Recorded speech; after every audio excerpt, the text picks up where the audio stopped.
আজি ৰচনাৰ বিষয় হৈছে মানৱ সমাজলৈ বিজ্ঞানৰ অৱদান।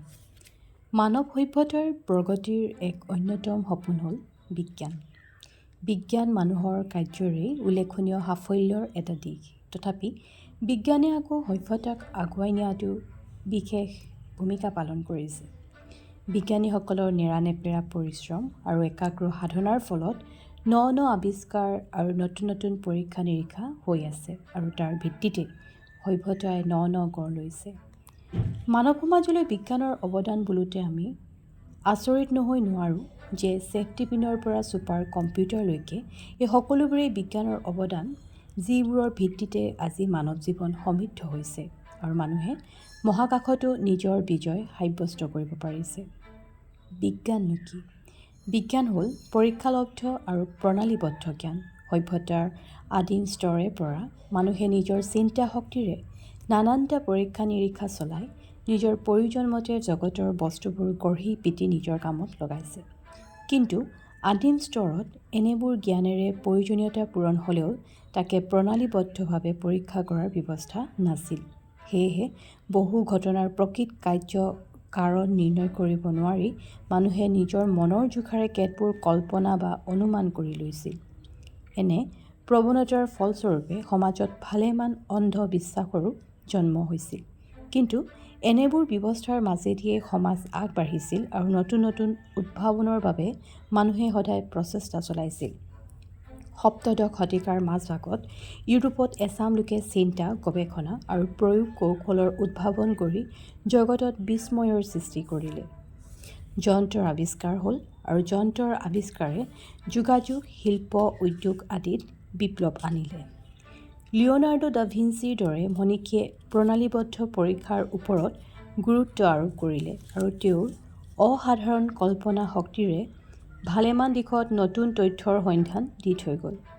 লাহে লাহে পদাৰ্থ বিজ্ঞানত নিউটনে, জ্যোতিৰ্বিজ্ঞানত গেলিলিঅই আৰু জীৱবিজ্ঞানত ডাৰউইনে ভালেমান বিস্ময়কৰ অৱদান দি প্ৰতিষ্ঠিত ধাৰণাসমূহকে ওলটপালট কৰি দিলে। এনেবোৰ আৱিষ্কাৰে ক্ৰমে মানুহক ধৰ্মীয় অন্ধবিশ্বাসৰ পৰা মুক্ত হৈ স্বাধীনভাৱে চিন্তা আৰু গৱেষণা কৰিবলৈ প্ৰেৰণা যোগালে। এনে প্ৰেৰণাৰ বলতে ঔদ্যোগিক দিশত ভালেমান অভূতপূৰ্ব উদ্ভাৱন ঘটিল। গ্ৰহান্তৰ আৰু তৰাৰ দেশলৈ যাত্ৰাপথৰ সূচনা হ'ল আৰু বিশ্ব ব্ৰহ্মাণ্ডৰ সৃষ্টি ৰহস্যৰ সন্ধান বিচাৰি বিজ্ঞানে বাট বুলিলে। বিজ্ঞানে মানৱ সভ্যতাক কি দিয়া নাই? এতিয়া বিজ্ঞানৰ বলত মানুহে আয়ত্ত কৰিছে জীৱ প্ৰযুক্তিবিদ্যা। বিজ্ঞানৰ এই শাখাৰ প্ৰয়োগতে মানুহে তৈয়াৰ কৰিছে উন্নত শস্যৰ বীজ, উন্নত সঁচৰ গাই, গৰু, হাঁহ, পাৰ, মাছ, কুকুৰা ইত্যাদি। চিকিৎসা বিজ্ঞানৰ অগ্ৰগতিৰ লগে লগে দুৰাৰোগ্য ব্যাধিসমূহ নিৰাময় কৰিব পৰাৰ ব্যৱস্থা আৱিষ্কাৰ হৈছে। মানৱ জীৱনক সন্ত্ৰাসিত কৰা মহামাৰীবোৰ নিৰ্মূল হৈছে, অকাল মৃত্যুৰ হাৰ কমিছে আৰু মানুহৰ জীৱন ভালেমান নিৰাপদ হৈছে। প্ৰযুক্তি কৌশলৰ বিকাশৰ ফলত জীৱনৰ প্ৰতিটো দিশতে বিস্ময়কৰ পৰিৱৰ্তন হৈছে। দূৰদৰ্শনৰ দৰে ব্যৱস্থাৰ প্ৰৱৰ্তনৰ ফলত পৃথিৱীখন মানুহৰ শোৱনি কোঠাত উপস্থিত হৈছেহি। কম্পিউটাৰ আদিৰ উদ্ভাৱনৰ ফলত জীৱনৰ গতি ভালেমান ক্ষীপ্ৰতৰ হৈ পৰিছে আৰু এনেদৰে বিজ্ঞানে সভ্যতাৰ গতিক ক্ষীপ্ৰতৰ কৰি তুলিছে। গতিকে মানৱ সমাজলৈ বিজ্ঞানৰ অৱদান এক বৰ্ণনা কৰি শেষ কৰিব নোৱাৰা বিষয়। বৰং সৰলভাৱে ক'বলৈ গ'লে বৰ্তমানৰ মানৱ সমাজখনেই বিজ্ঞানৰ অৱদানৰ দ্বাৰাই চালিত হৈ আছে। কিন্তু সকলোবোৰ অৱদানৰ স্বত্বেও বিজ্ঞানৰ আৱিষ্কাৰে সভ্যতাক ভালেমান সংকটৰো মুখামুখি কৰিছে। অৱশ্য পোনপটীয়াভাৱে এই দোষ আমি বিজ্ঞানৰ ওপৰত জাপি দিব নোৱাৰোঁ। কাৰণ বিজ্ঞানৰ বৰেণ্য মনীষীসকলে এই কথা কৈ গৈছে যে বিজ্ঞানৰ সীমা জ্ঞানৰ অন্বেষণ আৰু আৱিষ্কাৰৰ মাজতে তাৰ প্ৰয়োগ আৰু তাক সামাজিক কল্যাণৰ বাবে ব্যৱহাৰ কৰাৰ দিশতো বিবেচনা কৰিব লাগিব সমাজে।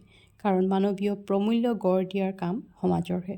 তথাপি আমি বিজ্ঞানৰ অৱদানৰ কথা আলোচনা কৰোঁতে এই কথাও মনত ৰাখিব লাগিব যে বিজ্ঞানৰ ফলত হোৱা দ্ৰুত ঔদ্যোগিক বিকাশৰ ফলত পৃথিৱীৰ বায়ু, পানী, মাটি সকলোবোৰ প্ৰদূষিত হৈ পৰিছে। অথবা বিজ্ঞানৰ উন্নয়নৰ ফলতে উদ্ভৱ হোৱা আণৱিক শক্তিয়ে পৃথিৱীক ধ্বংসৰ ভয়ত সন্তুষ্ট কৰি ৰাখিছে। কিন্তু এই ভয়াৱহ দিশবোৰলৈ চালেই আমি লক্ষ্য কৰিব লাগিব বিজ্ঞানৰ এই আৱিষ্কাৰসমূহক ব্যৱহাৰ কৰাৰ মানসিকতা। বিজ্ঞানৰ উন্নতিয়ে দিয়া সুফলবোৰ পৃথিৱীৰ অধিকাংশ মানুহে ভোগ কৰিব পৰা নাই। এমুঠি মানুহৰ স্বাৰ্থত ব্যৱহৃত বিজ্ঞানে সমাজৰ বাবে সেয়েহে সমস্যাৰ সৃষ্টি কৰিছে। পৃথিৱীৰ সকলো মানুহৰ মনতে কল্যাণৰ ভাৱনা আৰু বৈজ্ঞানিক মানসিকতা জগাই তুলিব পাৰিলে বিজ্ঞানে মানৱ সভ্যতাক বিস্ময়কৰ উন্নতিৰ শিখৰলৈ আগুৱাই নিব পাৰিব।